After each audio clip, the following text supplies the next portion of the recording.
Bueno, bienvenidos a todos. Muchas gracias por sumarse a este tercer y último encuentro Propuesta Decente 2021. Es la edición 11ª que hacemos de este ciclo de conferencias que ha sido muy variado a lo largo de estos 11 años y que iniciamos con Pablo y la gente de ACNOIS allá por el año 2010. Que es un ciclo que con el tiempo se ha ido consolidando en el ámbito de la discusión disciplinar y que ha ido girando por todo el territorio nacional. Incluso hemos viajado con este ciclo de debates por varios países de Latinoamérica y nos hemos encontrado con muchos colegas, hermanos, discutiendo temas muy interesantes. Y bueno, y este año tuvimos la intención o la idea, de alguna manera, de cambiar un poco el enfoque, hacer simplemente 3 encuentros con 3 oficinas de escala internacional, las 3 radicadas en Nueva York. Son 3 oficinas muy importantes con las que estamos teniendo la experiencia de colaborar en el estudio de Eisenson en proyectos muy complejos, interesantes, diversos. Lo que está significando una experiencia de aprendizaje alucinante para nosotros, como arquitectos locales. Y bueno, y dado esta coincidencia, estar trabajando simultáneamente con 3 oficinas de Nueva York, dijimos, hagamos un ciclo de 3 reuniones en todo el año con estas 3 oficinas de excelencia. A la cual, al aceptar la invitación, estos 3 estudios, pensamos que por ahí era muy interesante cruzar esta exposición con la mirada de otros profesionales de distintos ámbitos, como el ámbito académico, el ámbito de la gestión pública, siempre ligada a la disciplina, y el ámbito del desarrollo inmobiliario. En este sentido, hoy contaremos como todos saben, con la exposición de Kim van Hosbeke, que es director de diseño en SOM Nueva York, y también con la presencia de Martín Reibelmayer y de Ana Font.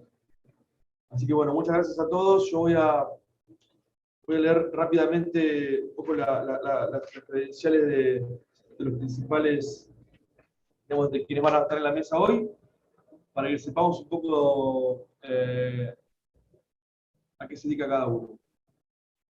Kim, I'm going to introduce you, the 3 of you, in Spanish, okay? And then you can begin with your presentation. Great, thank you. Kim van Hosbeke es director de diseño de la oficina SOM en Nueva York, tiene más de 20 años de experiencia, fue educado en Bélgica y se unió a la oficina de SOM en Washington primero. Más tarde se mudó y se instaló en Nueva York, donde empezó a colaborar en la oficina local, donde desarrolló su interés en los tipos de proyectos grandes y complejos por los que SOM es conocido internacionalmente. Tiene una visión holística de la arquitectura que desarrolló proyectos de gran escala en Estados Unidos y que enfoca en la actualidad en proyectos de uso mixto para América Latina y Medio Oriente.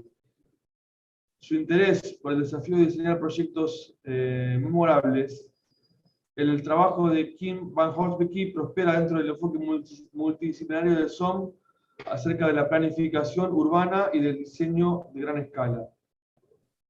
Kim, thank you for being here. It's a pleasure to have you. Bueno, Ana Font es arquitecta por la Universitat Ramon Llull de Barcelona, máster por la Harvard Graduate School of Design y candidata PhD en la Architectural Association de Londres.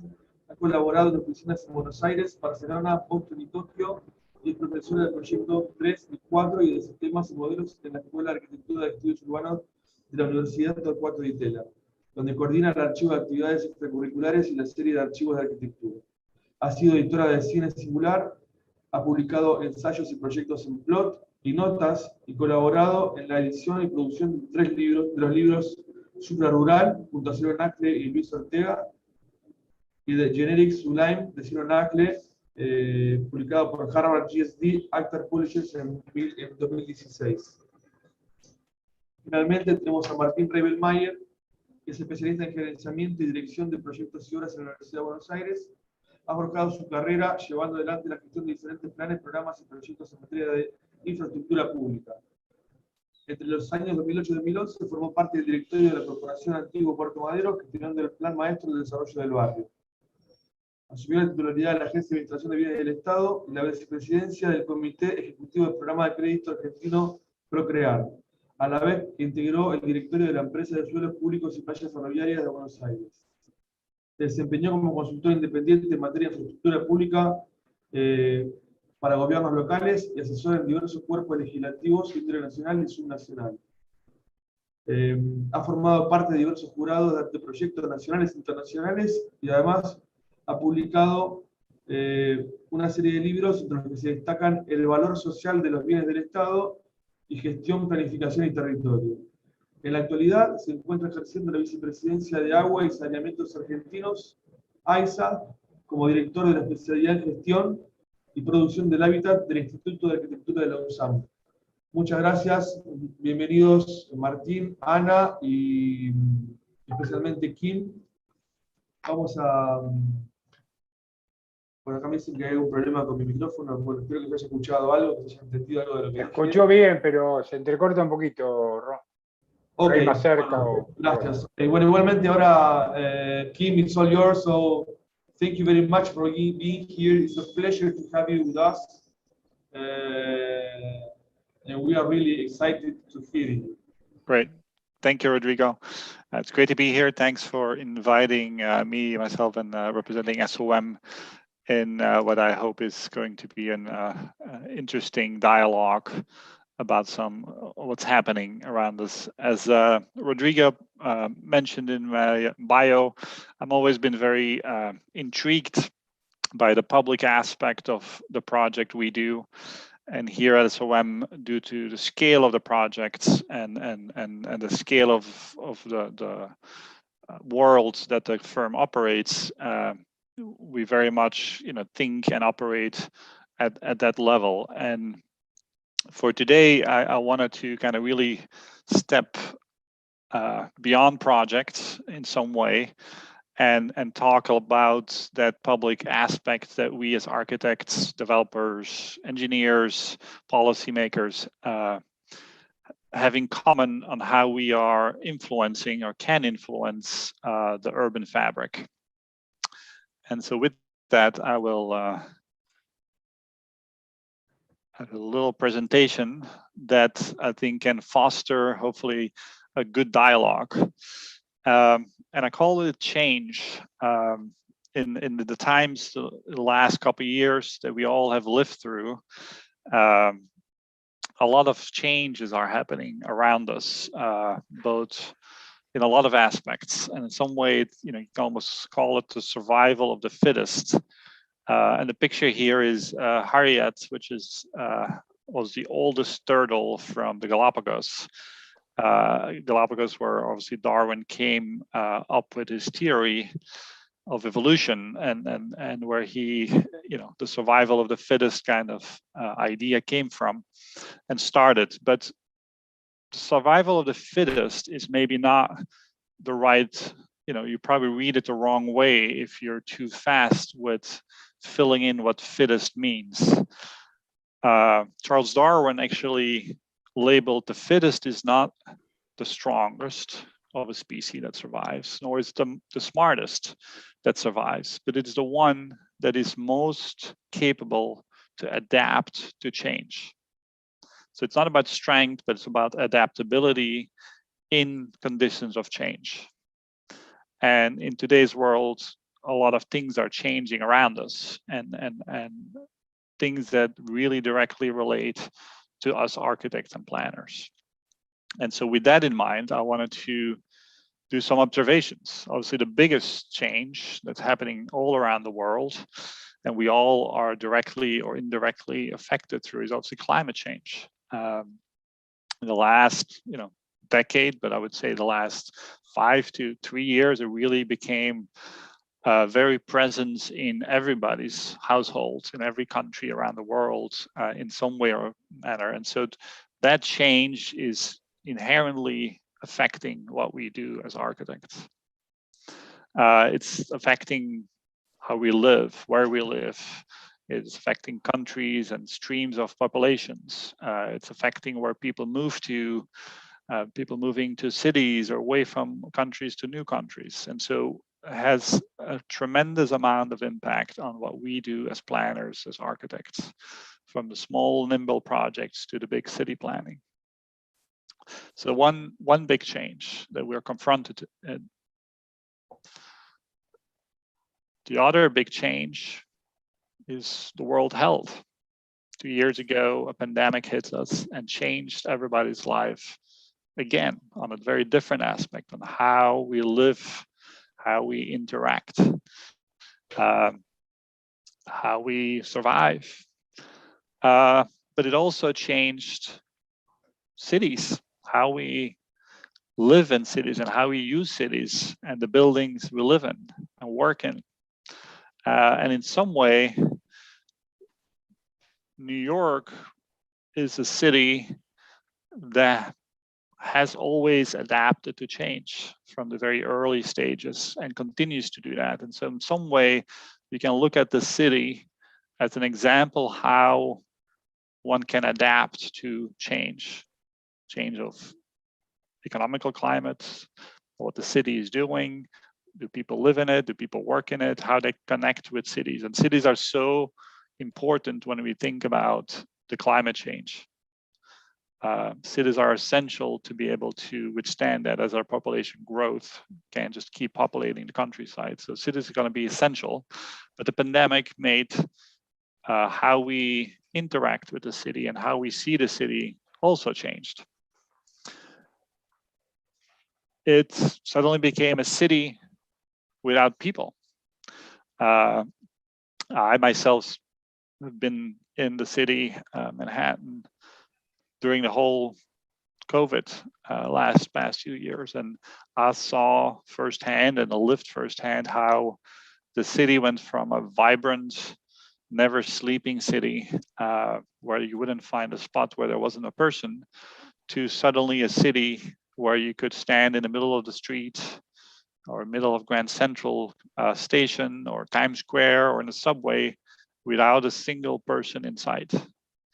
And so there was a profound change in what the feeling and the purpose of the city, because people literally either abandoned the city if they could, or they just abandoned the social public aspect of the city and the buildings.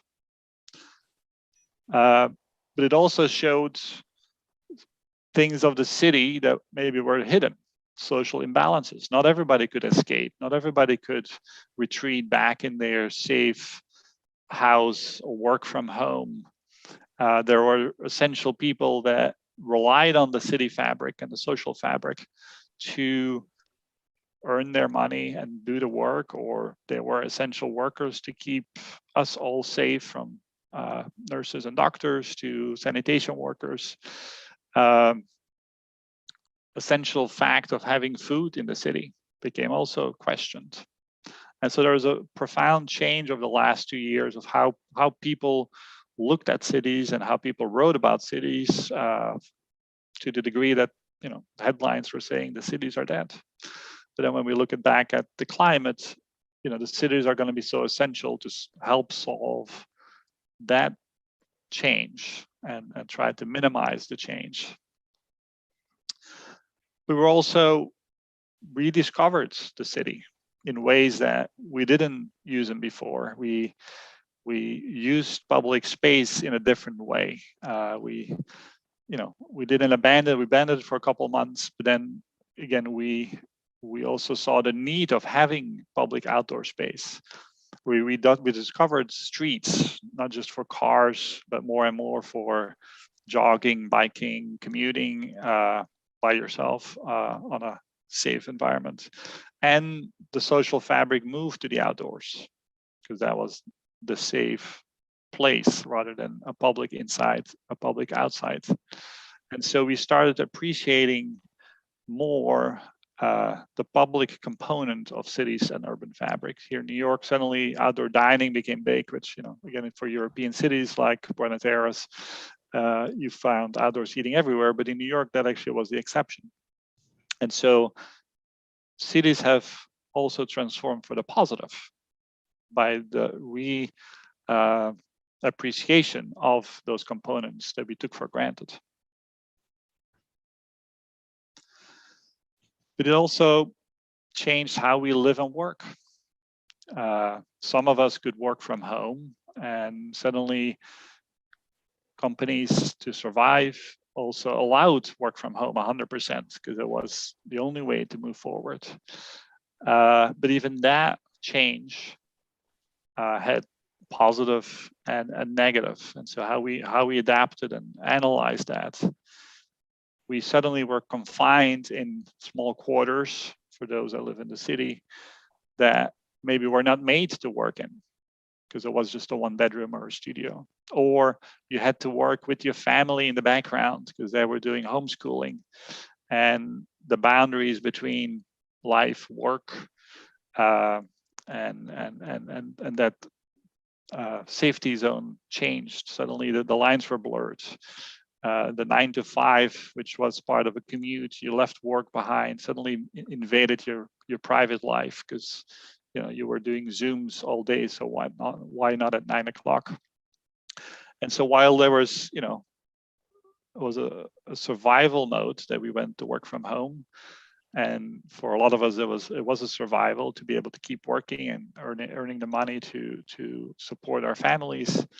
It changed other things in our social fabric, but it also changed good things. Companies realized that they can trust employees to work from home and be productive, that we can be connected,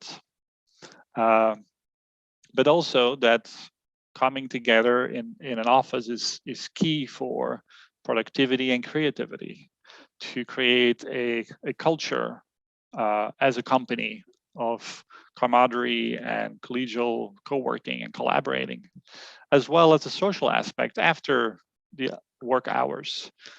For a lot of us, going to work and after work for lunch or for a drink afterwards is very much part of our social fabric of having a group of friends and family, and work people really belong part of that. And so going to virtual isn't exactly the same. So again, we learned interesting, good, positive things out of the change, but also realized the good things of coming to work.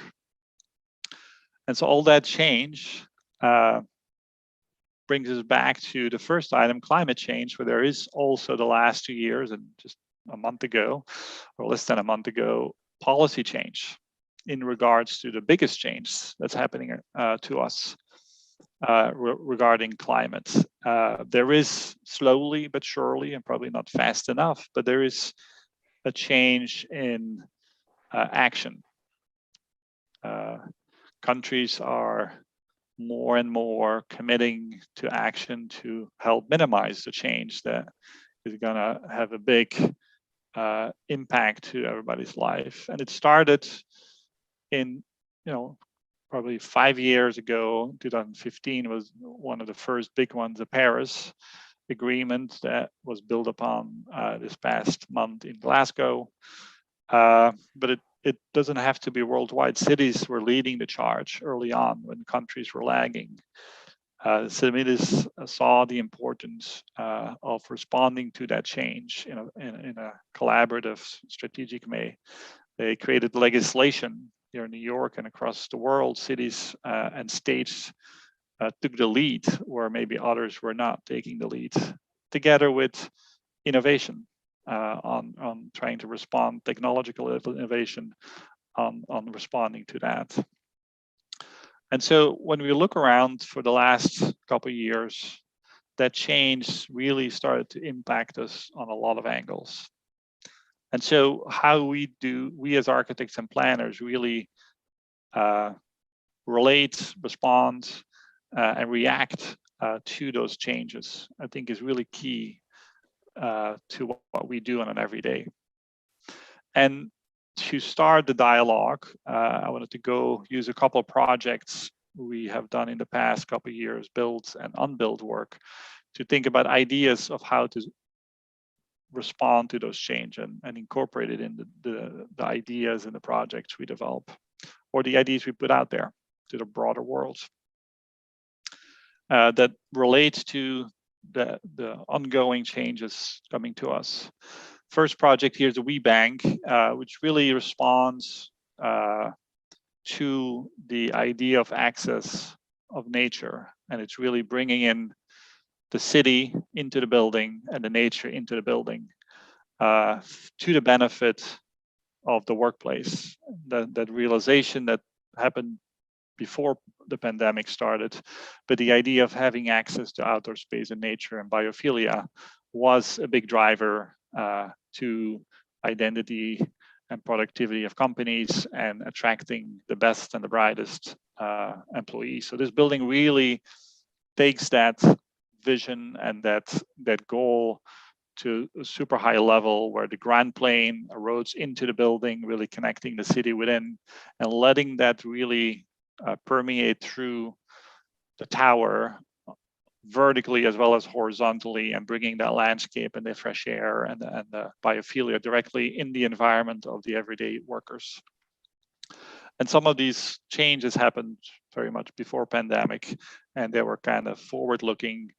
Within the pandemic, suddenly everybody started realizing these are not even just forward-looking, these are essentials. We all need to do this in every project, and we need to incorporate them.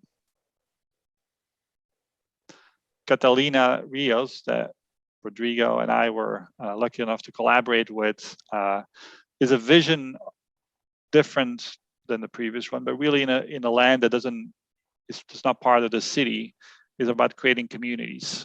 Community of the building here by a vertical campus that organizes the future tenants through a series of public spaces. But as important to kind of the campus and the neighborhood of the building was the vision of creating a new ground plane that is really the connecting tissue between the city and this development, where the ground plane was brought back to the public. Every component of it is accessible to the public as well as to the building, and really creating that connective tissue of connectivity with the community and development and user within the development, which I personally think is super important for projects' long-term benefit, not just for the developer and its user, but for its connectivity within existing city fabrics.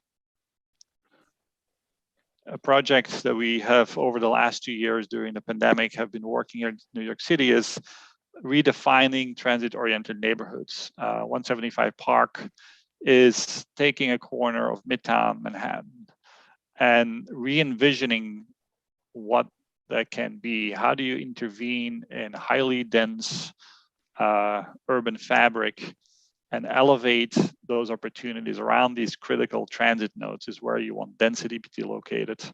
It is where the best carbon efficient use of builds should be located through its connectivity to a broader network. But how these types of scales fit in the city and not just bring benefits to its users, but to its larger neighborhoods. And again, here it is about permeability at the grade, allowing access sitting right next to Grand Central Station to the public to permeate through the transit nodes, and incorporating a series of grand public terraces all the way around the building that are publicly accessible and be a benefit to both neighborhood, commuter, and building occupancy, and really creating that connectivity. Where then people, community, user, tenant can meet and really be part of a social fabric. And that social fabric can then also elevate within the tower. Through its size, is almost a vertical city by itself, and creating other secondary nodes of connectivity, access to outdoor space, and social nodes, which are going to be key to attracting and bringing people back to the office and to commute back in the city, because there's benefits of being close to family. And so when they come to the city, commuting in, there has to be an added value. It's not about sitting in another desk doing the things you could do at home. There has to be an elevated experience and use to bringing people together. And so buildings and urban fabrics have to facilitate those experiential added values within their concepts and their ideas.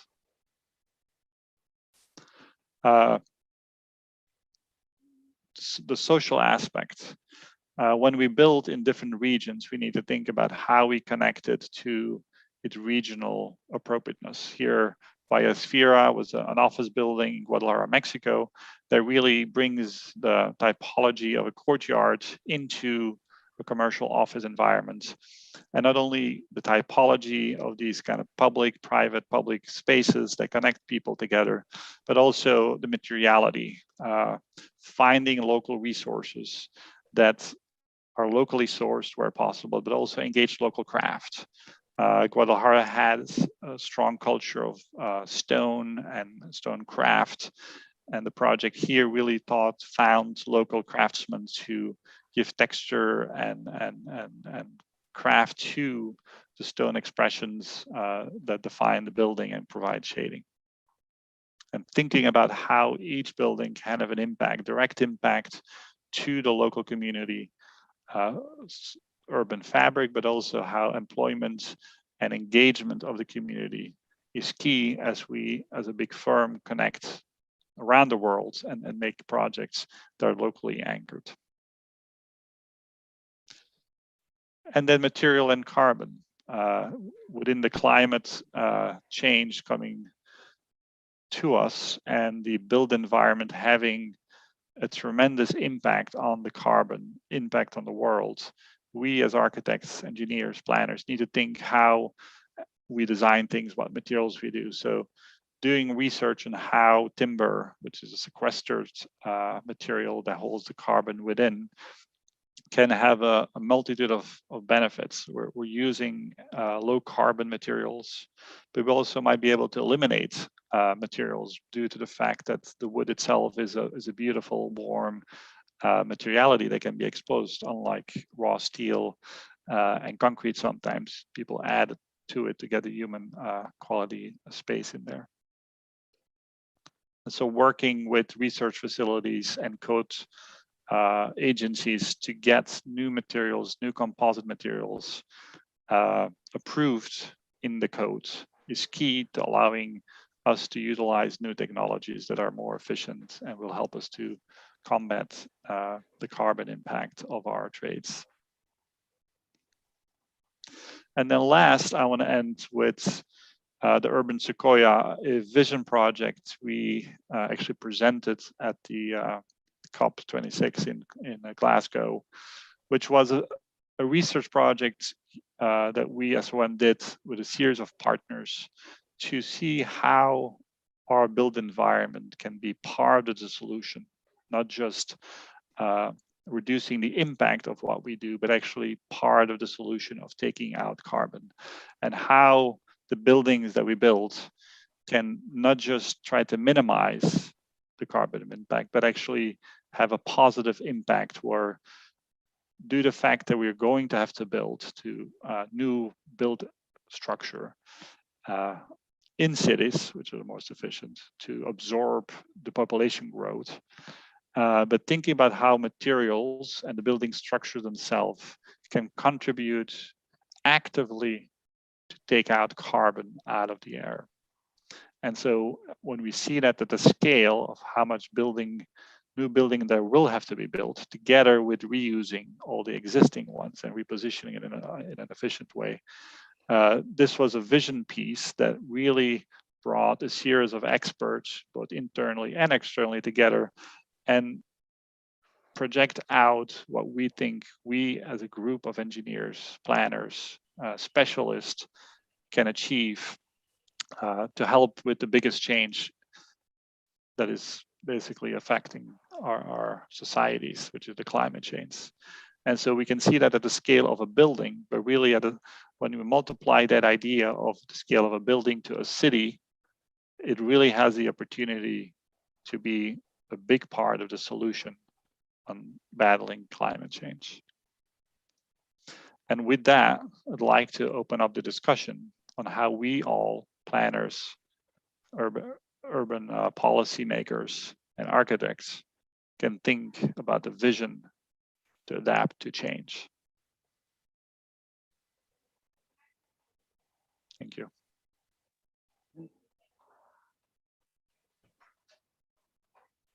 Okay. Awesome, Kim. Thank you very much. Really impressive presentation. Thank you for sharing it with us. So let me switch 1 minute to Spanish. Bueno, bienvenidos a todos los que por ahí se fueron sumando durante la presentación de Kim.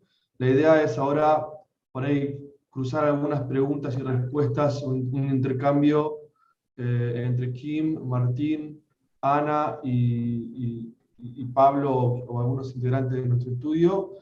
Y luego va a ser una conversación abierta en la que todos pueden preguntar o consultar abiertamente lo que deseen a Kim o a quien quieran del panel. So, thank you again, Kim. Ana, Martín, should we start with the questions or the conversation? Sure, yeah. If otherwise, if Martin doesn't want to kickstart, I can. Martín, ¿quieres preguntar algo? Estás muteado, ¿eh? Ahí está. Hola, Kim, ¿cómo estás? Voy a hacer en castellano y tengo un intérprete aquí que va a ir, a medida que yo vaya hablando, va a ir traduciendo, ¿sí? Me gustaría hacer algunas consideraciones. ¿Vos querés ir? Un segundo. Vamos a hacer. Ahí. Hello, I'm going to translate, Martin. Thank you. Mi intención es hacer unas consideraciones respecto a lo dicho por Kim. Ahí estamos acomodando un poco. Ahí estamos los dos.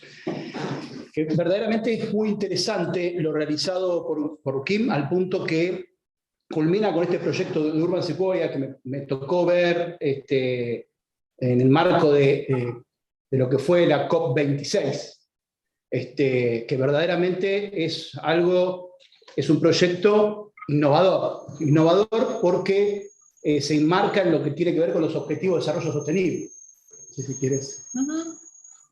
I want to make some considerations. This Urban Sequoia project that I could see in COP26, it's very interesting because it's within the framework of sustainable development. En mi caso, bueno, desde ya obviamente agradecer al estudio Eisenson por esta convocatoria. En este caso, puntualmente, desde mi lugar como funcionario público a cargo de la empresa de saneamientos del área metropolitana de Buenos Aires, lo cual me hace reflexionar respecto a la presentación que hizo Kim, ¿no? Las empresas de saneamiento que fueron naciendo fuertemente allá por 1916, en la primer pandemia generada por el hombre, y en este caso lo que fue la gripe española. Gripe española que generó más de 50 millones de habitantes fallecidos y que dio origen a estas empresas de saneamiento. El concepto, por ejemplo, de lavado de manos, que permite el saneamiento general, y lo que me hace pensar puntualmente en que en la actualidad, fruto de esta pandemia, ya son otros conceptos los que hay que aplicar, ¿no? Okay, your presentation makes me think of my role as a public officer because I work in the water company here in urban Buenos Aires, which actually was born during the first world pandemic, that was the Spanish flu in 1916, which caused 50,000 deaths. And currently, this new pandemic brings about, well, that pandemic brought about the concept of washing our hands and sanitation. And this new pandemic brings about different concepts. Bien, y en tercer lugar, como para no ocupar el espacio y poder permitir que el resto participe, es dejar un poco la idea, luego surgirán las preguntas, Kim, pero dejar un poco la idea de que qué nos va a pasar de acá al 2050, que es lo que Naciones Unidas hoy por hoy, tanto para las organizaciones privadas o públicas, plantea respecto al crecimiento de la población, al crecimiento de los metros cuadrados, pensando que las ciudades tienen que ver en un 40% prácticamente del calentamiento global respecto a la generación de energía, ¿no? Un tema no menor. Por ejemplo, a quienes están conectados hoy de aquí de Argentina, el solo hecho de pensar que una población, elijamos una, en Mendoza, en Godoy Cruz, cada persona genera 9 toneladas, en este caso, de carbono al año. Piensen que una persona es igual a 9 toneladas. Pensemos lo que todo el país, y en este caso, posándonos sobre Nueva York, que nos plantea Kim, la enorme cantidad, el desafío que hay respecto a poder atrapar ese carbono y a pensar a la arquitectura, puntualmente, como una gran responsable a la hora de generar estos cumplimientos de los objetivos de desarrollo sostenible que se plantearon en París en 2015 y que en la COP26 se reafirmaron con mayor firmeza, ¿no? Now, finally, so as to give the opportunity to other people to ask questions, I was thinking about what will happen by 2050, thinking about the role of cities, since, for example, if we give, for example, here, Godoy Cruz in Mendoza, that one person generates 9 tons of carbon, what will happen, which is the challenge we have for cities in the future, in the role of cities and our role as architects in urban sustainable development of cities. Yeah, so kind of a short answer. So 2050, you're pointing to great dates. So every item that every pen strike that we put on a piece of paper right now in 2021 is super critical to meet our goals in 2050.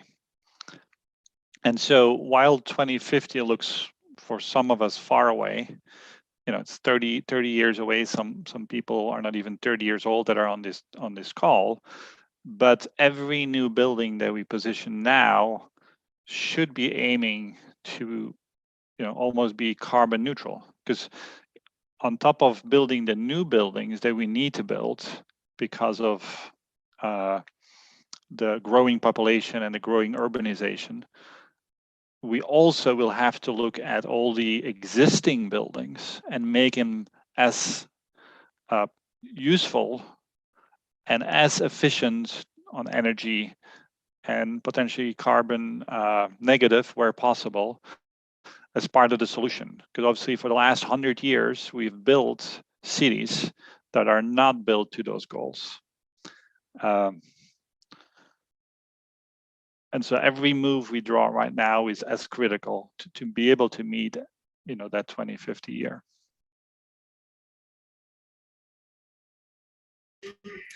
Maybe, yeah, to pick up from this, maybe I was looking at it from a slightly different perspective, but I think it goes into the same kind of set of questions. Because you presented 6 projects and somehow you presented also 6 strategies. You were talking about nature, community, the urban fabric continuation, then local materials, new material processes, and finally this idea of artifact, let's say, of the invisible, let's say, in the building. And I was thinking that on themselves somehow there are like maybe 6 strategies, and I was wondering 2 things. One, how do you consider them across scales and typologies? How do they change? How do they adapt on themselves? That would be the first kind of question. And then maybe how they change in the genealogy of SOM as practice. Because I think maybe, and that is my sort of vision of it, they change probably from the initial, because the world has changed, right? So SOM is on itself, or all the offices. So that is another line of discussion that I'm interested in, but maybe the first one is more like in continuation with what Martin was putting forward, and then we can maybe speak about the lineage.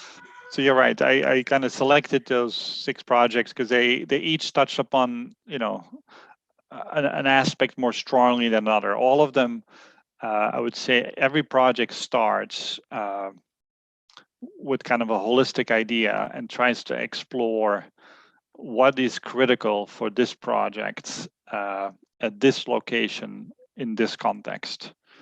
So there's no single answer that is the right answer, but all aspects really should be considered. And some of the projects in the build condition, are obviously designed, 5 years ago, and some of the awareness and some of the expertise and some of the urgency might have not been there yet.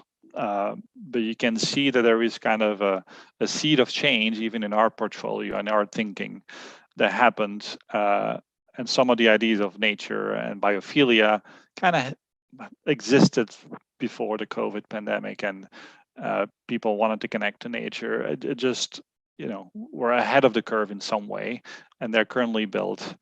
But you can see as people now talk about, not just SOM, but in general, the architecture and the urban planner worlds, outdoor space access to nature is now common good. It's an essential thing. It's not almost like the pioneer projects that have it. It's every project embeds them. And so yes, all these aspects that you see highlighted should be considered, and then should be localized, because things that are localized anchored, but with maybe input from experts, and sometimes the experts can be locally based or is very much locally based because things are tied to local conditions, local social demographic items, and some of them get brought into. And so for us as a firm, SOM, we are on one way very international. We bring a lot of expertise that we learn from across the globe in under one roof. But every time we do a project abroad, it's also very important for us to connect again locally with obviously the client, with our local partners that we have in every project, and with the local industry, and trying to learn sometimes very quickly what are the right tools at hand. It's not about bringing the New York tool per se to Buenos Aires or to the Middle East or Southeast Asia, but bring those that are useful, but also learn from the local. And so, because that's what really links good projects, both economically, aesthetically, and tactile wise. They want to be off the place. So those are kind of the general philosophy that I bring to my projects that I do across multiple continents, and I think in general the firm does. Yeah, no, that's super interesting, because I think there is a friction there that maybe, I don't know if you would go into that a little bit, maybe on the friction part of it. And because I imagine that then there is a certain resistance, but then there is also a certain willingness on the local context to have you implement certain solutions that you have. So that is partly why you are going to other countries, right? Because there is something that you're giving, and then you're also kind of entering into this relationship.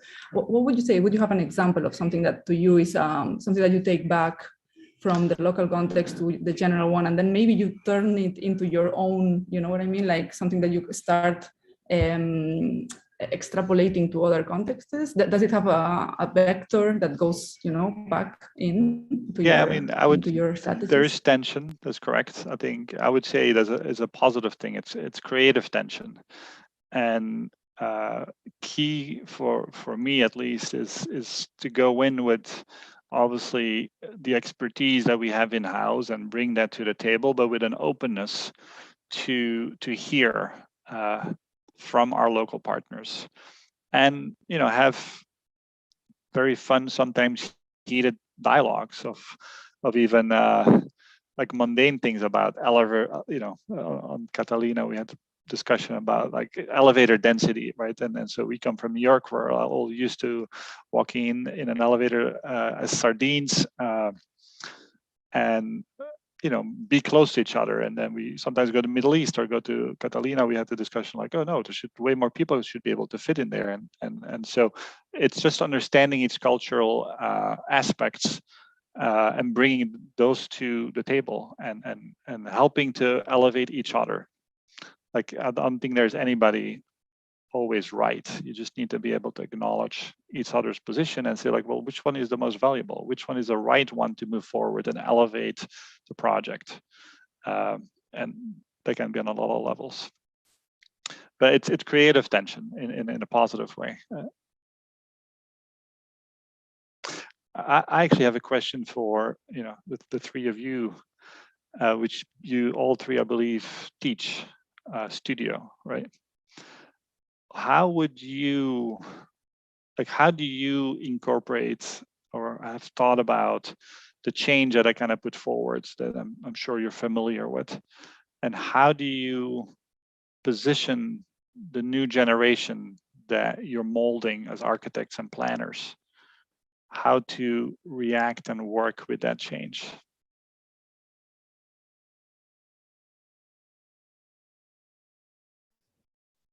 Well, it's a kind of hard, difficult question.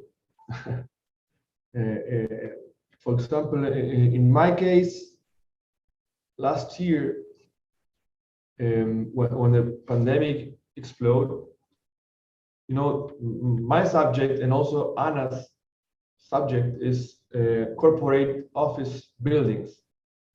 So I remember talking to Anna 2 days before the starting of the classes, right?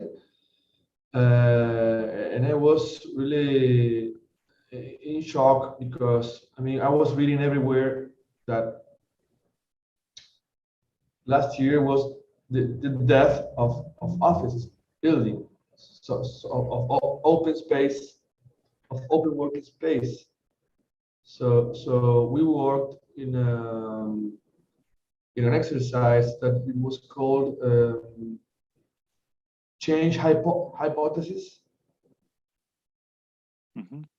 So I remember, Anna. So we researched about what we think that people would need to go back to their workplace.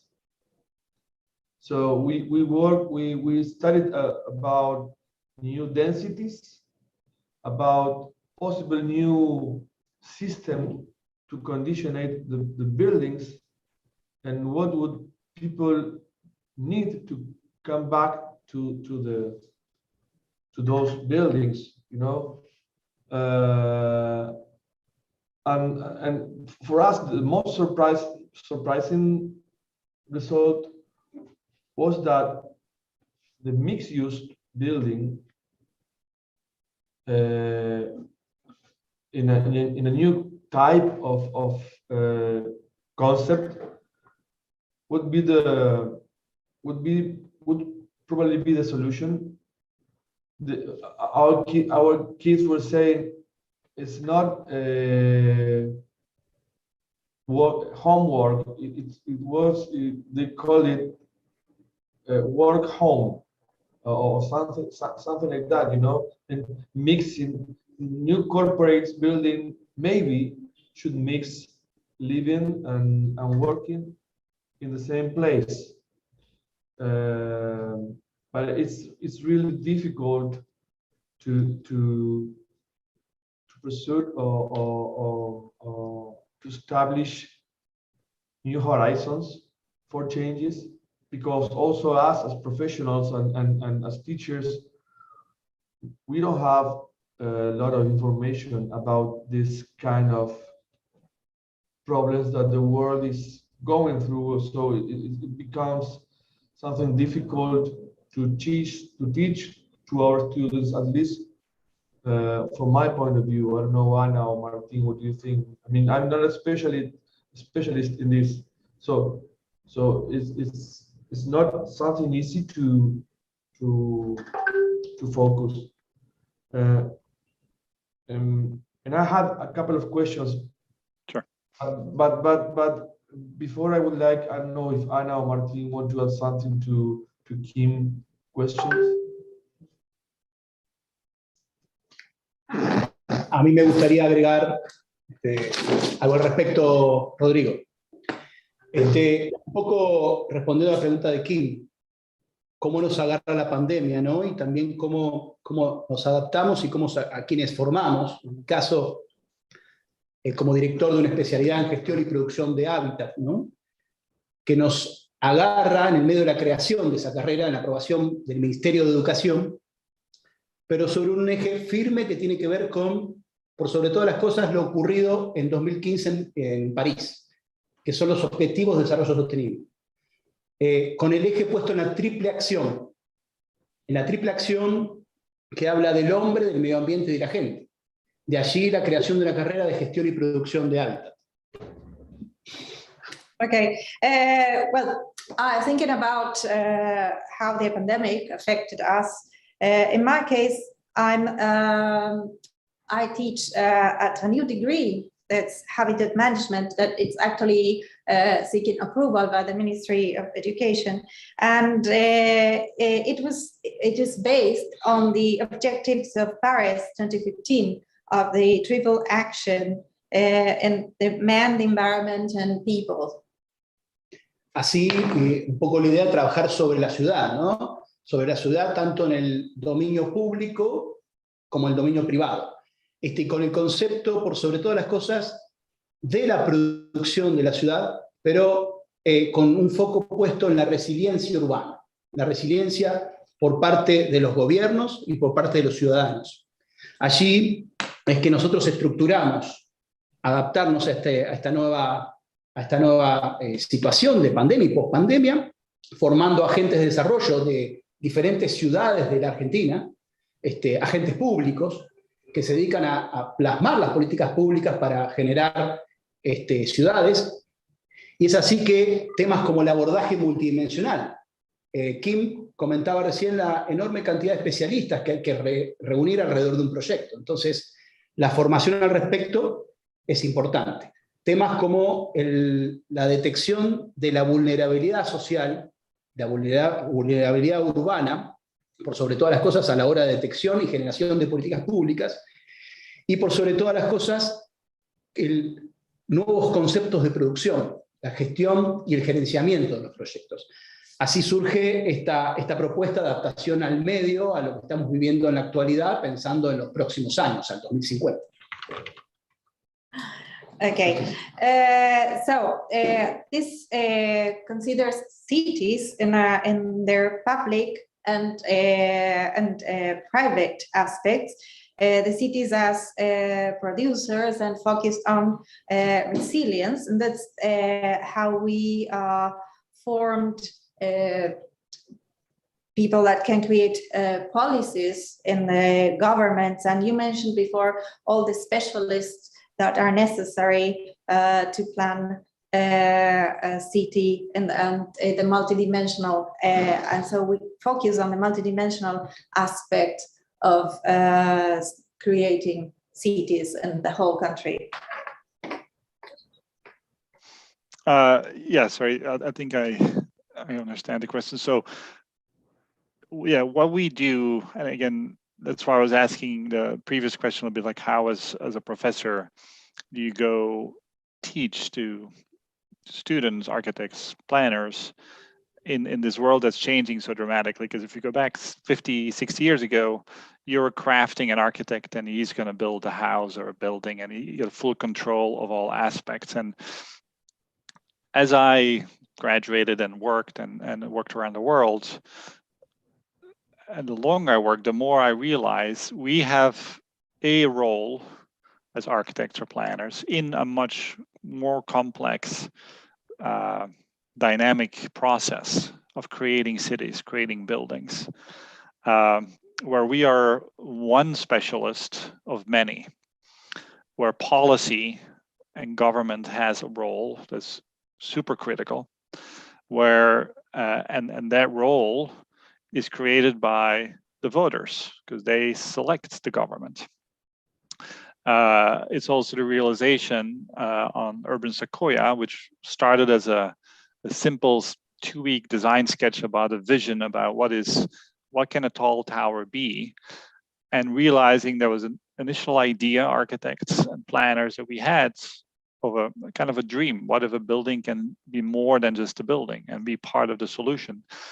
But we realized to get to what we presented, we had to attract and work together with industry specialists, with researchers, and really bring these multifacets all together and work together collaboratively. And so architects have a role and planners have a big role because we are typically very good in synthesizing and bringing ideas together of many, many disciplines.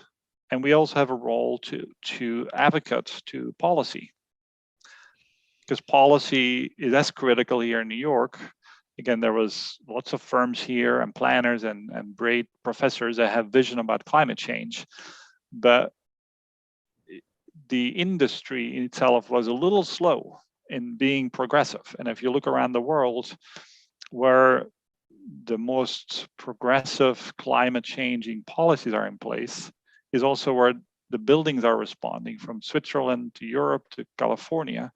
And the bigger change only, really happened here when New York City adapted their policy, and suddenly there was a realization by everybody, this is happening. We have to move forward.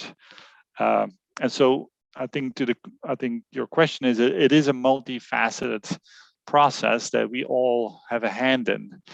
And my thought on my own question to the professors then was, it was really about, my sense is that part of our role as professors would be critical to be teaching our students to not try to know everything, be open to a broad spectrum of ideas and help elevate, be open to change, which I think the studio described was like, well, how do you respond to that?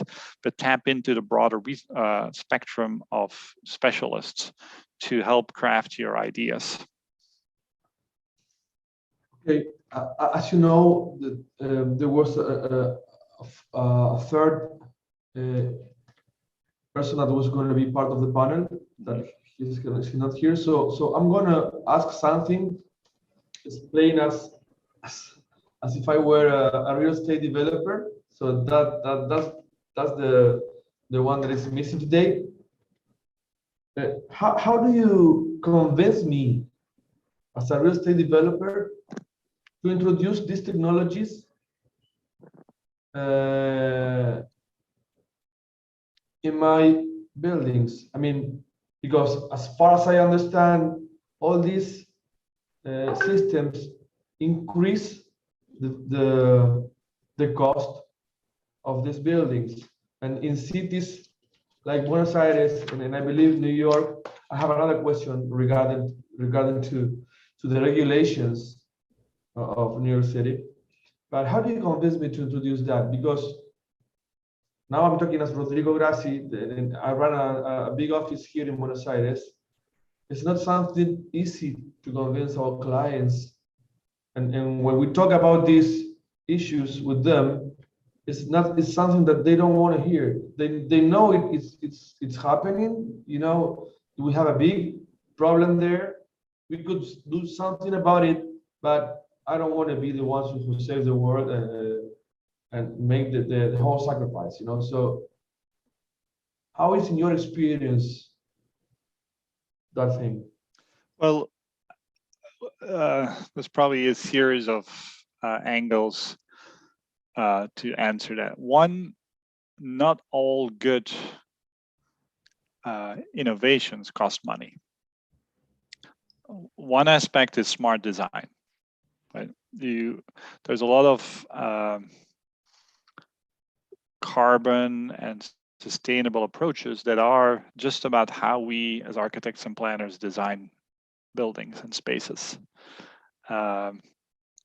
From the materials we choose to how many materials we use. Sometimes architects like to layer more and more layers of facades or an extra finish. Sometimes it's just building less, but smarter. That would be equal cost. So that's one approach that I would say we control 100%. Two is maybe the gut reaction of developers is not always right. They just like to do what they're used to. And so our role is as much educating, which means tapping into our group of experts, consultants, and markets to help convince that new technologies maybe are not more expensive, and they can be in many ways. First cost, long-term cost, and that depends a little bit on how type of building it is. And third, I think educating them what the end user is going to look for. in also the type of building we do, or where I'm involved in, there's a lot of big office buildings. To stay competitive, it's actually the big corporations that are gonna, or just medium corporations that are gonna use space in a building. And they're gonna start saying, well, we as shareholders or financial backers, we wanna have a standard of sustainable, because otherwise we get attacked. And so it's a multitude. And so to attract those tenants in those offices, you have to comply or lead certain levels of carbon and sustainability, because otherwise they'll go to your neighbor. And so there's no single answer. It's a multitude. And then last, or the fourth one is, and that's where policy comes in. It's so important. If policy mandates it, then or penalizes not doing it, which is what New York had as basically a carbon tax that's going to come in, that is really suddenly clicking in. So it's really a multitude. And there will be tenant owners that say, well, first cost, I don't care because I sell it. But even there's opportunity to enhance their baseline. Okay, interesting.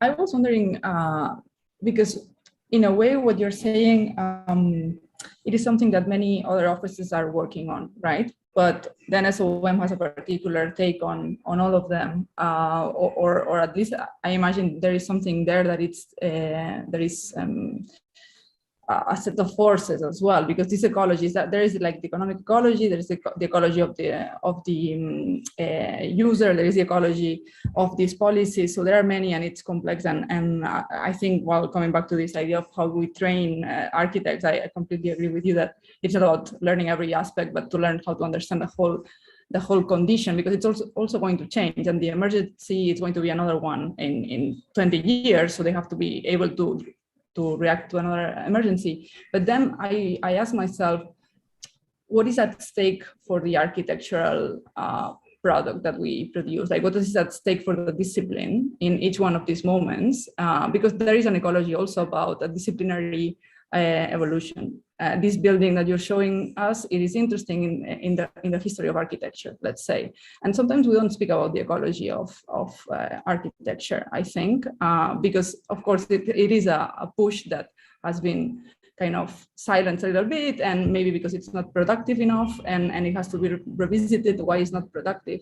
But in a way, I think you show us a tower, and then that tower, it's built also because you feel it architecturally has to be built, and not only because it kind of, you know, like gives this and that to the client. So I don't know, I wanted to bring this on the table, like what are they, how does the office, and I have some intuitions, because I know that you do a lot of research, and you have a big research area in the New York office that pushes the boundaries of what is being designed. So I know you do it, so I'm just asking, I slightly intuit that there is something there. Like, how do you discuss these things? How do you discuss in the genealogy of buildings that you're producing, how this is on top of it, something that is better than any other office could be making, right? And relevant in terms of the architectural product. Yeah, I mean, we do, as a firm, you know, worldwide, we do try, you know, we're one of the, if not the only firm that has almost had 3 generations of, let's call it, genesis. Like we started in the early 19th century, or 20th century, sorry, 1936. And so we're like more than 80 years old. And part of the reason I believe that we've been able to do that, because there have been other amazing firms in history that did groundbreaking work, was this idea of there's not a single hand. It's basically a collective of people that always are tasked and challenging each other to see what is the next step forward.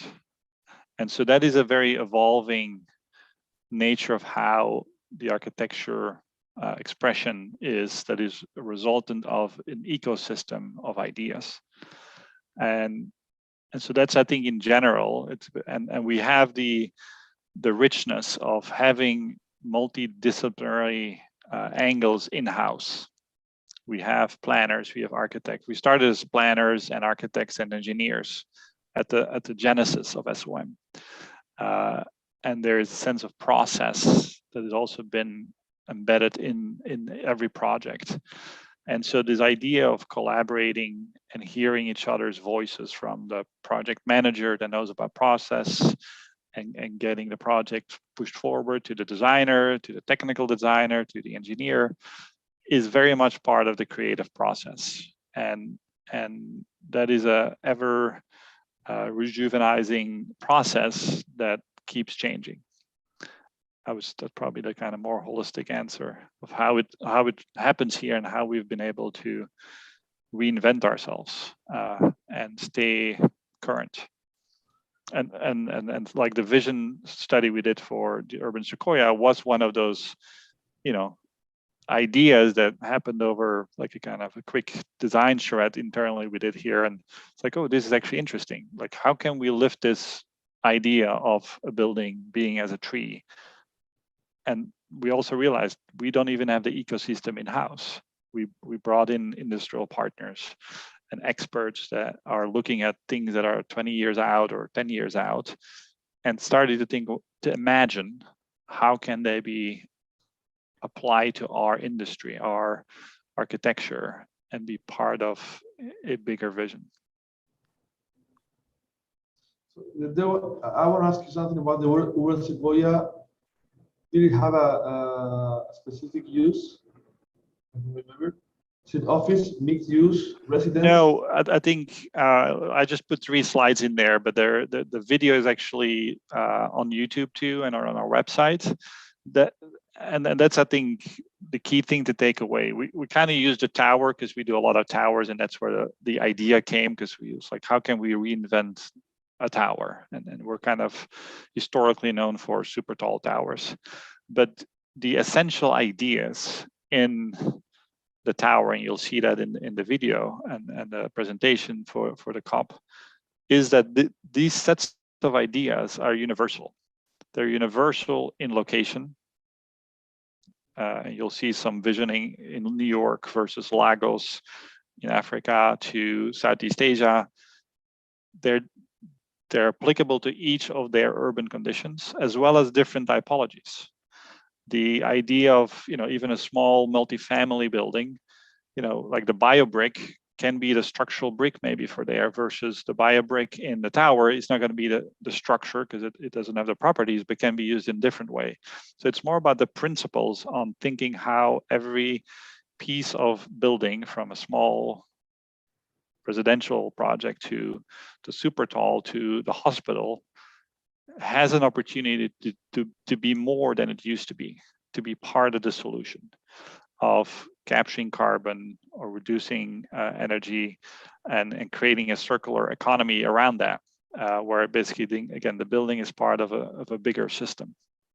And so you'll see on the video, it's basically the tree can only do so much, but if you see it as a forest, it can do so much more. There becomes an ecosystem. Just like a forest has big trees, small trees, a root system that is interconnected. And that was kind of the aha as we dug into that singular vision that we had in a 2-week session. And we said, okay, there's more here. And that again helps our thinking and push our project. And then we find ways to embed them in new projects.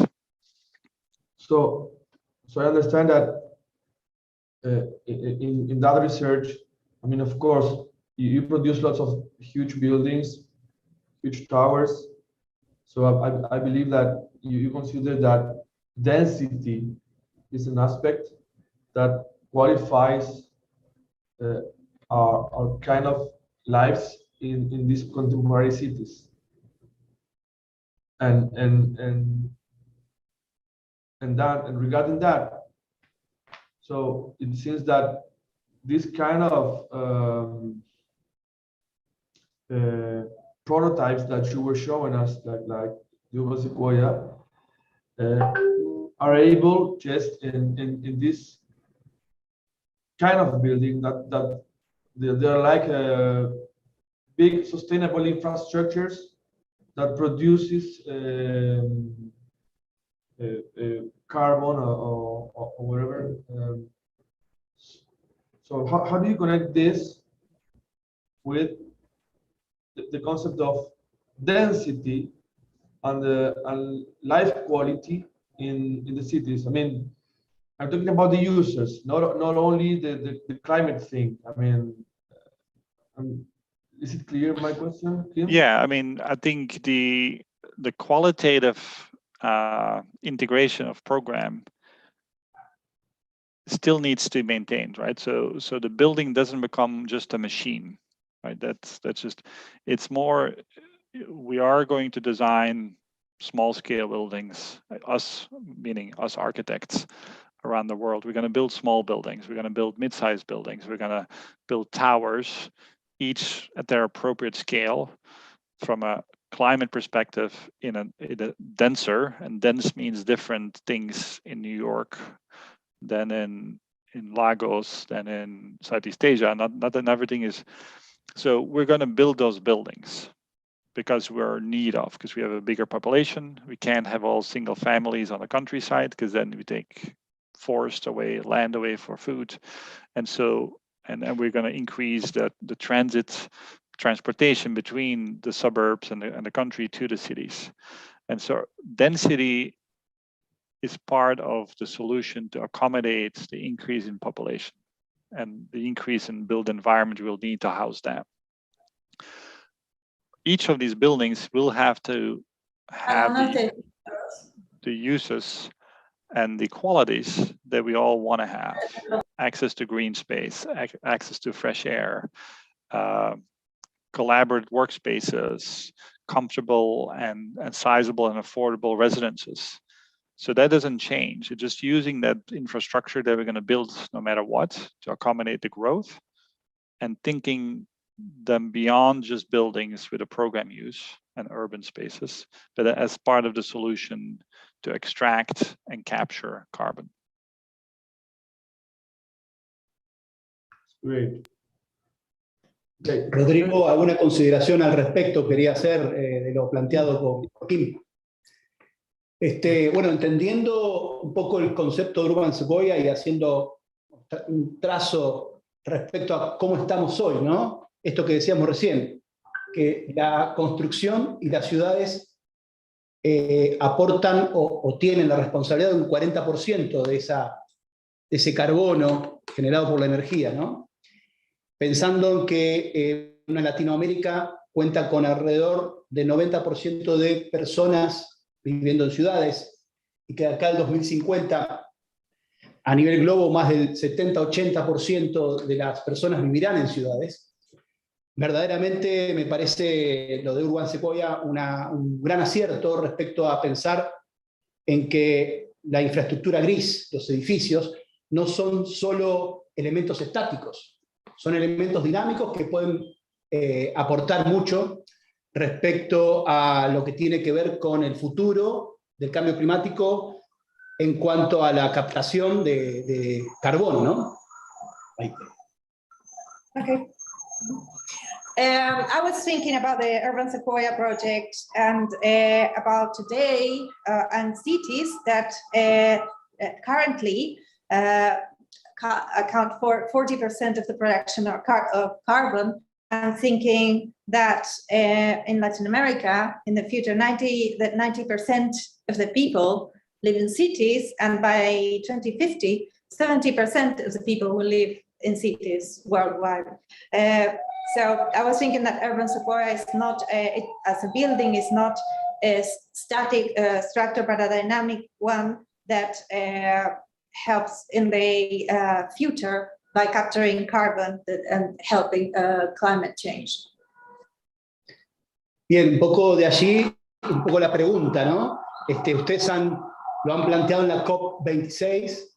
¿Qué agenda han pensado a partir de ahora? Porque verdaderamente me parece una propuesta que puede ser muy replicable a la hora del planeamiento, ¿no? El planeamiento de las ciudades, no de la nueva ciudad, sino sobre la regeneración de la ciudad que ya existe, que es un poco las visiones que a nivel políticas públicas, desde los gobiernos y en los foros internacionales, ONU Habitat y tantos otros, se plantean.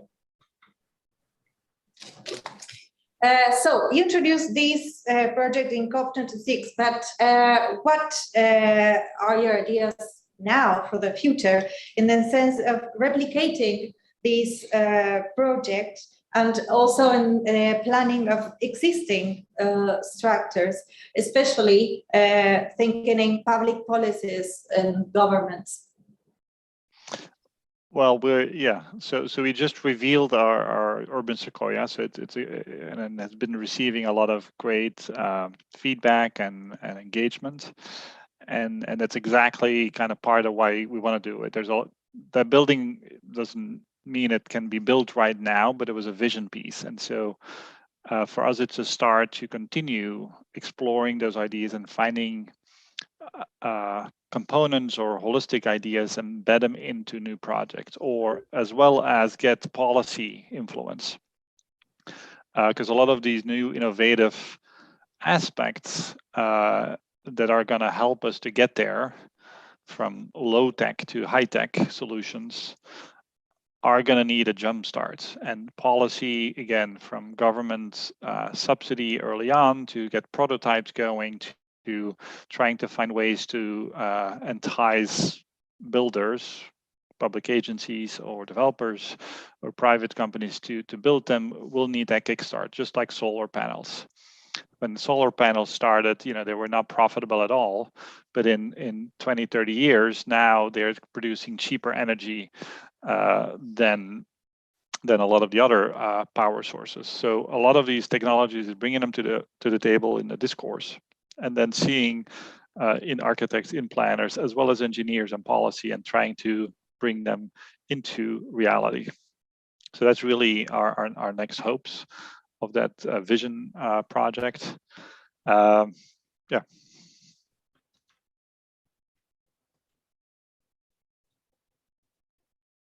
I would like to ask you something. I mean, I would say we could discuss just for 5 hours. And then maybe yes, and maybe then we can open the conversation to everyone.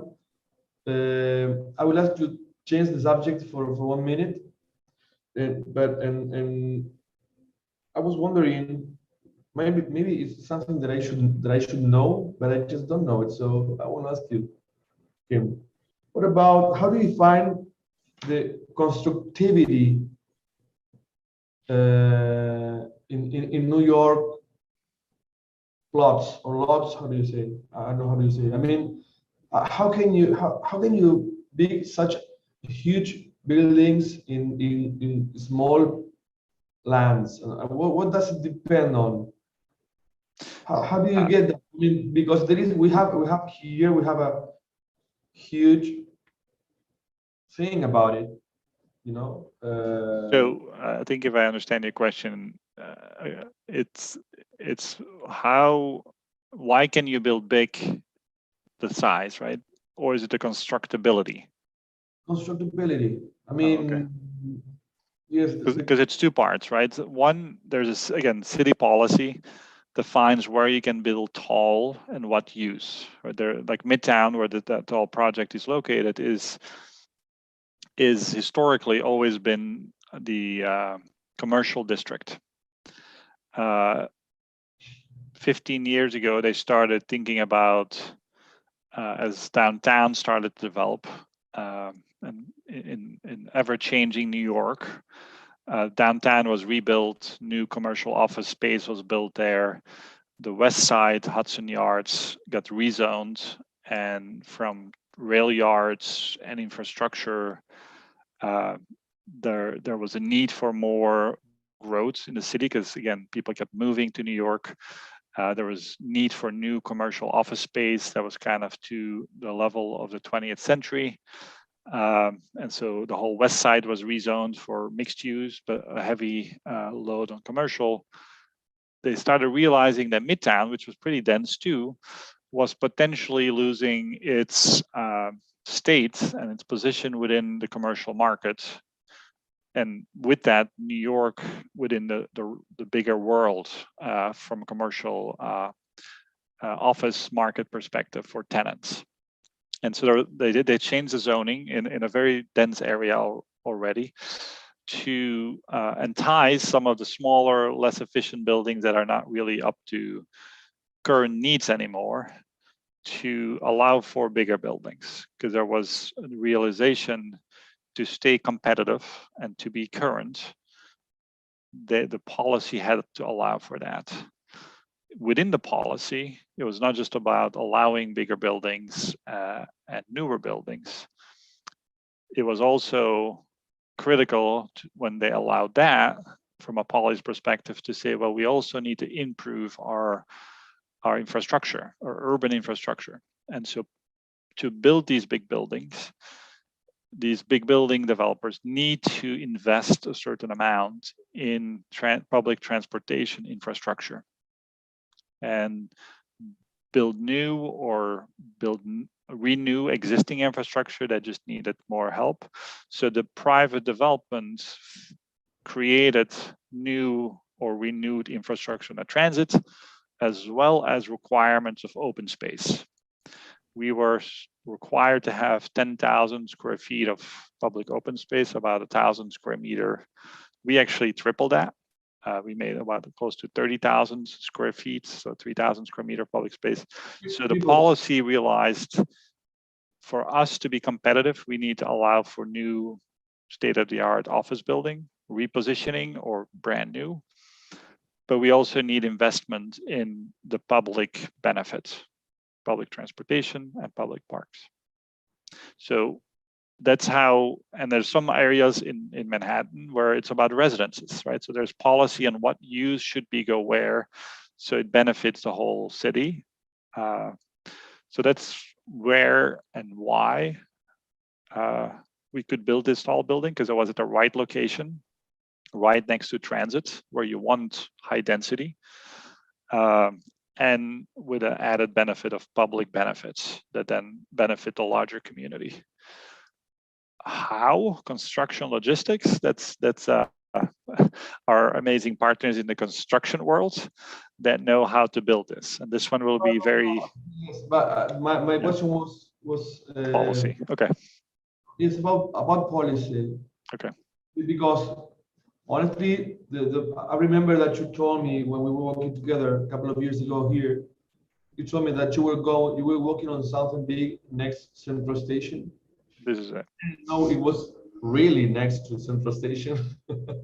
so it was kind of, it made me think about our examples here when we have a heritage building. Is it okay, the word? Historical yeah. Building. It's difficult to go above its height. So I think that the regulation there is really different from here, because it is and it isn't, right? I mean, New York is unique in that sense. It always changes itself. Yes. You know, when the Chrysler building was built, it was the tallest building. And within the year, Empire State Building was built and was almost twice as big, right? And so before that, the Woolworth building downtown was the tallest building. So I think there's obviously the difference with Buenos Aires or Paris or Washington, D.C., right there, the capital is the highest. I think there's a general sense, okay, New York is always changing, and the skyline is New York City and is ever changing. That being said, there was obviously a lot of discussion about building and approval process with landmarks and city planning about the relationship. And so we had to be thoughtful towards it. You have to remember, though, that Grand Central was also, known as originally designed for density as part of Terminal City. So when Grand Central was envisioned about, as this transit hub, it was with density in mind. Their actually original design had a big, big for then, 40-story building on top of it almost. And so there is a history from the inception of Grand Central that density was supposed to be right there. And so in some way, Grand Central kind of sneaks under our building. We are helping to complete and continue to allow Grand Central to be what it wanted to be and is from the start, which is an urban catalyst for growth. Right? And that's why when, like even when people propose density, there should be transit-oriented development is the right location to put high density because it's easy accessible by many. And so you allow for easy access, reducing commuter time and carbon impact. And so there's a similar but different sensitivity to history. But there's voices here in New York too that say, oh, you should never do that, right? And so there's always two sides. Yes. Great, thank you. So I'm going to take advantage of our friendship, and then I'm going to ask you a special session where you explain us that building. I believe it's amazing the way it connects to the ground floor, and how do you define that? How do you say the el remate? The top, the crown. Yes, the crown. I think it's beautiful. It's wonderful. So I'm really anxious to know more about this.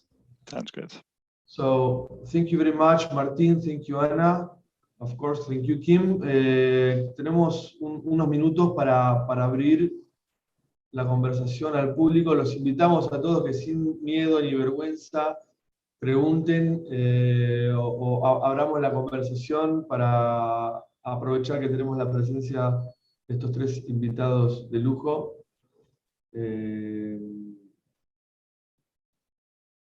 No sé si Pablo o alguien o alguno del estudio quiere hacer algún comentario.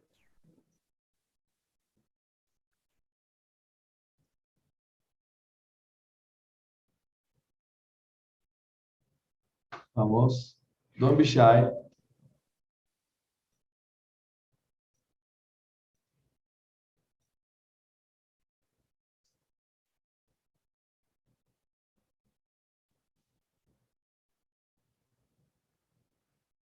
Ok. Por supuesto, no sé si Martín o Ana quieren decir algo más. O sea, está abierto. There's a question on the chat, no? I think we're reading. Yeah. Ok. Ok, de parte de Diego. Hi Kim, don't you think that after a century of designing and building modern architectural objects, or at least based on modernism principles, the time of creating a new way of thinking and conceiving our practices throughout those environmental conditions and ecological necessities has globally arrived? I'm talking about a new step, a new movement. I mean, I would say, when you look back at modernism, it was about defining space and how building gets manufactured, right? The manufacturing changed how one can define space and build structures. And that had to do with steel, that had to do with elevatoring, that one could suddenly go tall. And so there's innovation on technology and fabrication. But in general, the in-built industry does move slow. Like some buildings still get built like 2,000 years ago with bricks and so change in our industry has been slow compared to some of the other aspects of our life, from media to how food is made. And so to some degree, you're right. Things haven't changed dramatically, but from a movement perspective, I would say the whole ecological, sustainable carbon movement has arrived in the common ground, right? Maybe, when I was in school, probably 30 years ago, I had probably ecology as, kind of grassroots. It was kind of under, kind of a side, it was not in society. It was in architecture and urbanism world. But now I would say sustainability and carbon is very much present in society. Students and kids that are not architects or inside kind of vision movements are just protesting in the streets all over the world about global climate and that things has to happen. So I think that is a movement that goes well beyond our architectural movement. And that movement is actually impacting our architectural world. And so I think it's actually a bigger movement. So I don't agree with the statement that we need a new movement. I think there is a strong momentum in the new movement that we have to keep taking quick and big steps forward to achieve our goals. Okay, thank you. ¿Alguien más que quisiera hacer algún comentario o pregunta? Sí.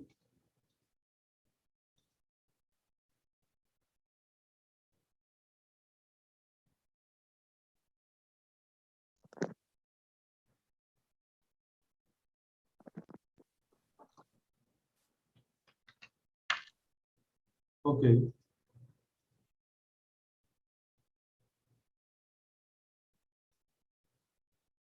Creo que había una pregunta.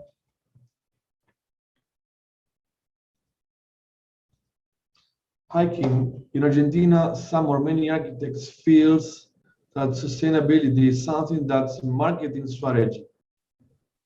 Maybe we sell it like this and owners won't buy the tail. Like a makeup for the buildings with green colors, sometimes named LEED. Does it happen also in New York? What do you think about this? Yeah, I mean, I would say as part of the realization, but that it has been a little bit marketing. It's also been greenwashing. You might have heard that term on renderings where people and architects design something and then just put trees everywhere and then say, okay, it's a green building. And so I would agree there is in part of the industry a little bit of a tendency to put trees on it and call it sustainable, or put a plaque on your building so you can call it green. But I think that a little bit part of the process as for everybody to find, okay, there's a sense of something needs to happen. Something is brewing. And so there's an awareness of it, but not knowing how really to embrace it. And so LEED was a mechanism to provide a little bit of a framework of what does that mean?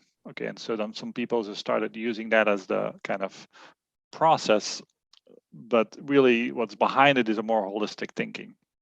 And I would say, so I agree with, that there's definitely a part of our society that uses it as a marketing tool.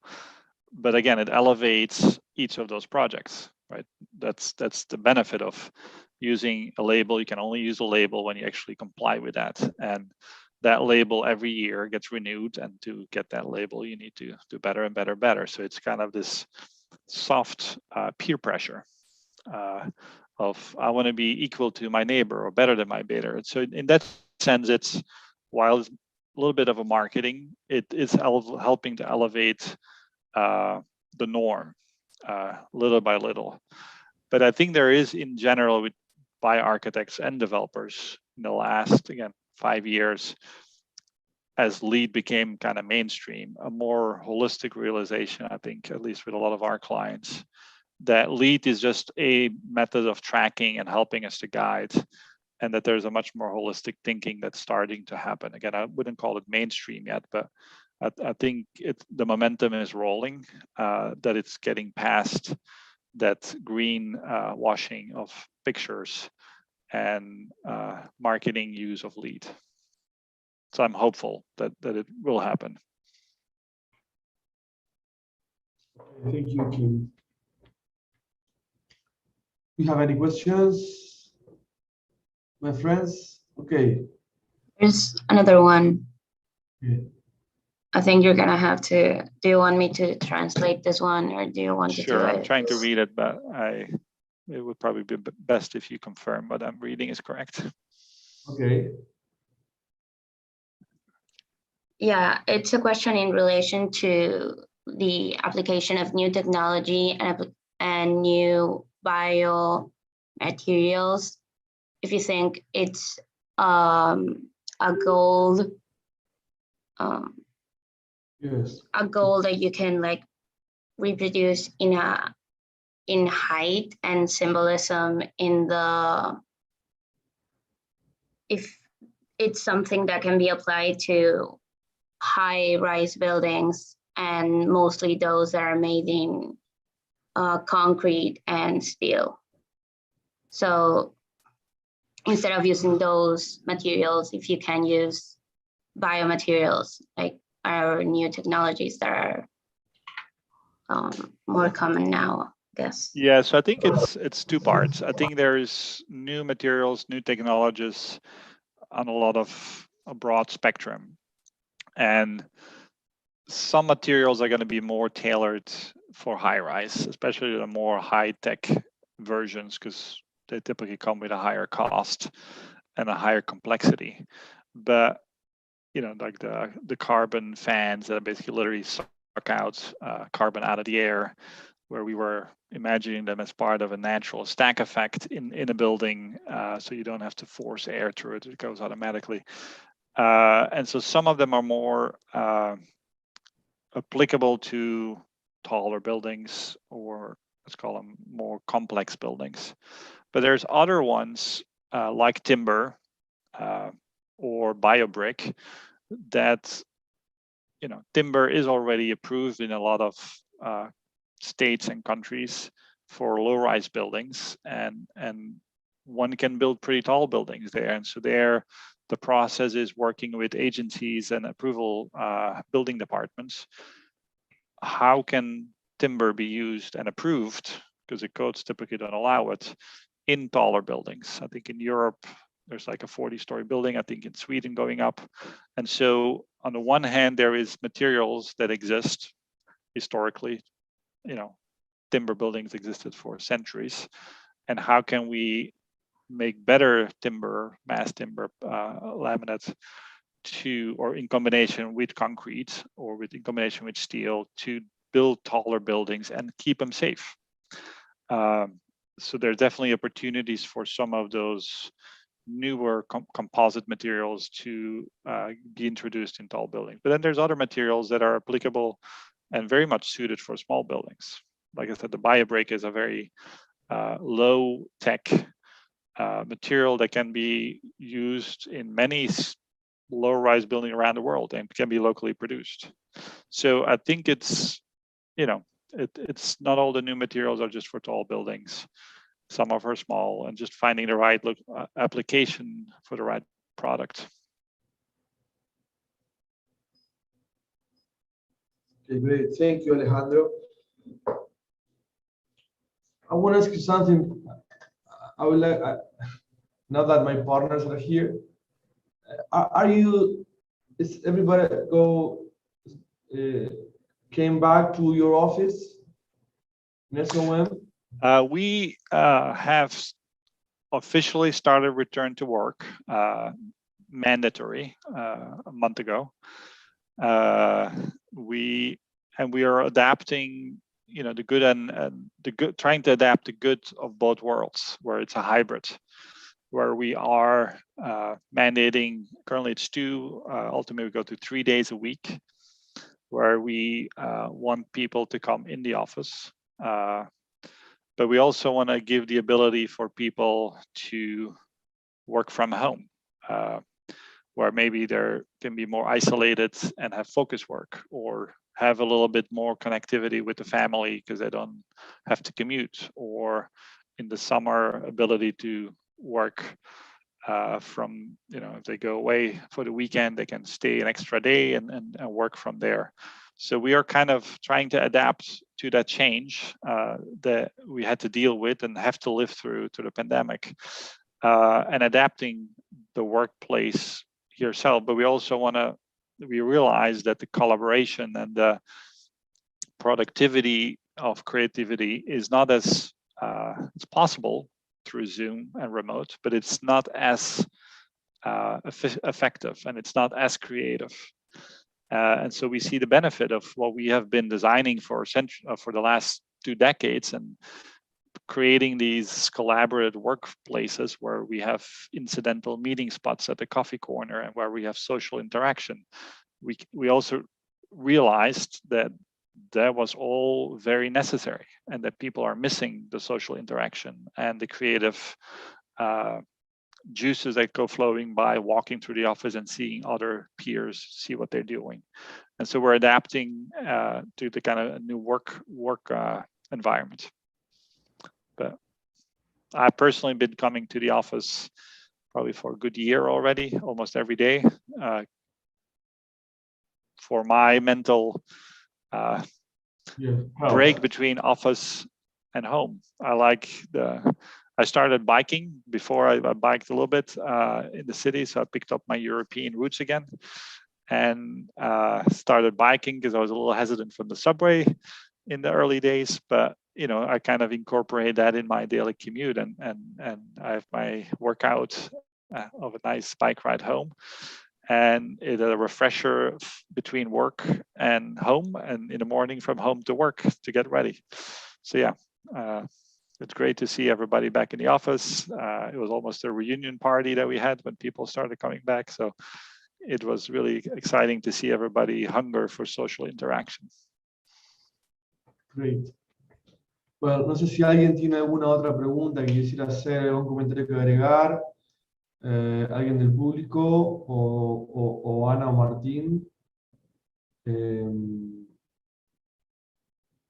Y en todo caso, si nadie tiene algo que agregar, no sé, Pablo, si vos querés hacer algún cierre. Ok. No, en serio vos, no hablé. Entró una pregunta. Cierre ahora. I believe that, as you said, happens in the US, it is vital that local government policies push for new boundaries in the environmental aspects of building of all sizes.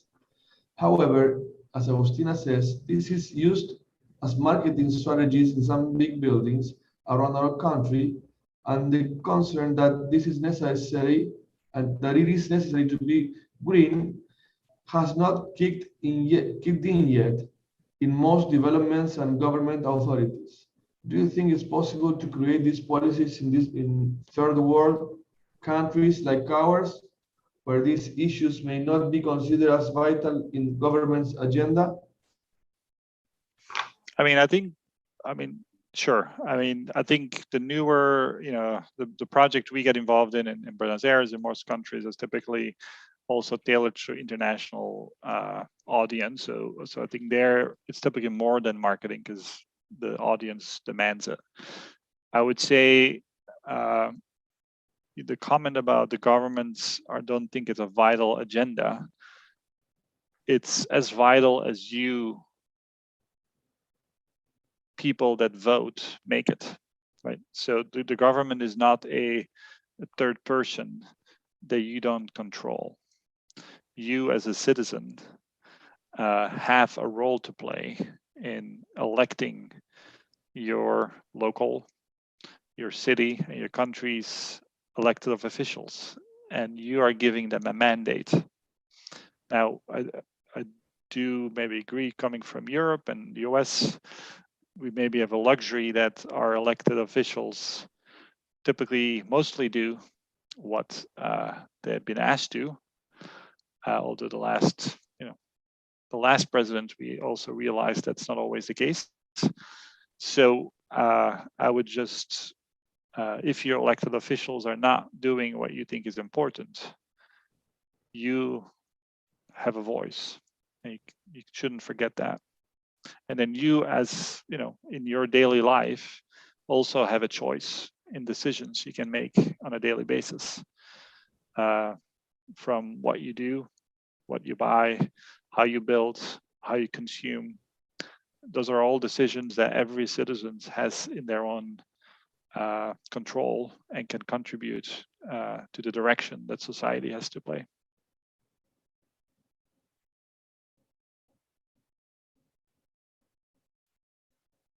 Great, thank you, Kim. Thanks, Maria Veronica. Well, I think we are arriving to the end of this meeting. We try to be always very precise with the time. So I would like to thank you, Kim. Really, I really appreciate your participation here. It was an awesome presentation. We really admire your work. We've been watching you after we met a couple of years ago. We were studying your work, and of course your office SOM is a big reference for us. And also I wanted to thank Ana. Muchas gracias, Ana, por tu participación siempre brillante con tus comentarios y tus preguntas. Así que muchas gracias por sumarte a esta invitación. Gracias a vosotros, Rodrigo. Thank you, Kim, also for sharing all this. Thank you. Y muchas gracias, Martín, también, y a tu traductora, principalmente. Sí, yo doblemente gracias. Saludarle a Kim, saludarle a Ana, agradecerles por sus conceptos. Thank you, Kim and Anna, for your concepts. Y bueno, esperemos poder volver a encontrarnos. Yo lo único que pienso en este momento es invitarlo a Kim a mi cátedra. Eso lo veremos en otra, o nos comunicaremos por otra vía a instancias de Eisenson. Pero verdaderamente muy interesado en el trabajo que están haciendo. So the only thing I was thinking is inviting Kim to my class, but well, we will talk about it later through Eisenson. Sí, Eisenson. I'm his manager. That'd be great. Yeah, thank you also, Rodrigo, for inviting and setting up this great lecture series. Thank you, Martin and Anna, for the great dialogues and discussions we had, and all the people that followed along and asked questions. That was a great discussion, great set of questions. I really enjoyed them. Okay, so just to close, I don't know, Pablo, no sé si quieres agregar algo. No, sería ridículo que agregue ahora. Terminen ustedes el ciclo. Ok, bueno, queremos agradecer a todos por haberse sumado. Gracias por participar. Esperamos verlos el año que viene cuando retomemos la 12ª agenda de invitados. Para nosotros fue una experiencia espectacular contar con SOM, con Big y con Oda, 3 presentaciones increíbles. Y principalmente queremos agradecer a Agustina y a Sofía, que son del equipo de coordinación y comunicación del estudio, que se pusieron esto al hombro. Y gracias, Pablo, y gracias a todos por haber participado. En nombre del estudio Eisenson y de ACN Noise, que tengan un buen fin de año y un mejor 2022. Chao a todos. Gracias.